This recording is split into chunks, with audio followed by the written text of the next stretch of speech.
Mahigit sa 200 bahay dahil sa sunog na naganap sa Quiapo, Maynila. Nasa 5 residente at 1 bumbero ang sugatan. Ang detalye sa ulat ni Julius Disamburu. Isa ang bahay ni Aling Marilo sa mahigit 200 kabahayang natupok ng apoy sa Quezon Boulevard area, Quiapo, Manila.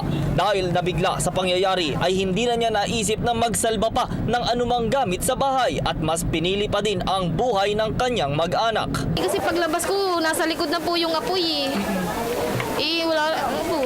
Umalis na lang po kami ng mga anak ko. Wala po akong na-save. Ito lang po, yung bag lang po talaga na-save ko. Hindi naman makapaniwala sa nangyari ang ginang na ito. Sa isang iglap kasi nawala ang kanyang mga ari-arian. Kahit isang wala akong nadala. Wala. Kung ito ako. Pati sa asawa ko, sa anak ko, wala. Sa datos ng Bureau of Fire Protection, pasado alas 8 Biyernes ng umaga na magsimula ang sunog sa bahay na nagngangalang Alex Cayetano. Nakikitang sanhi ng BFP ang napabayaang kalan. 2 oras matapos nito'y itinaas sa general alarm ang sunog na nagresulta upang tumulong ang ilang miyembro ng barangay sa pag-apula nito. Dapat pati yung baskom namin nadamay. Na hindi naman dapat kung nandyan dyan, mayroong tao dyan, may bumbero dyan na nakaabang. Masusolve na yung problema. Agad naman nagpadala ng tulong ang Department of Social Welfare and Development sa mga apektadong residente.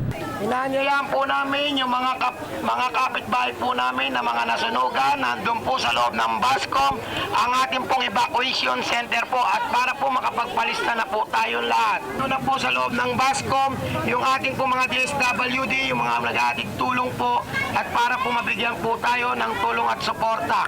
Iniikot na po namin ang buong Recto at Quezon Boulevard na mga nagtakbuhan kung saan yung sunog at para mapupunta na po namin ngayon sa loob ng Bascom, TL Bascom.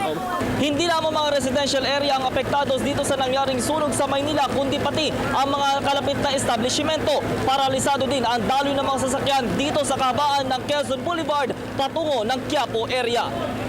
May paalala naman ang Manila City Fire Bureau sa publiko, lalo ngayong magpapasko. Iwasan natin yung mga hindi magandang klase ng Christmas light. Naglipanan na naman po sa mga bentahan yung mga hindi magandang klase.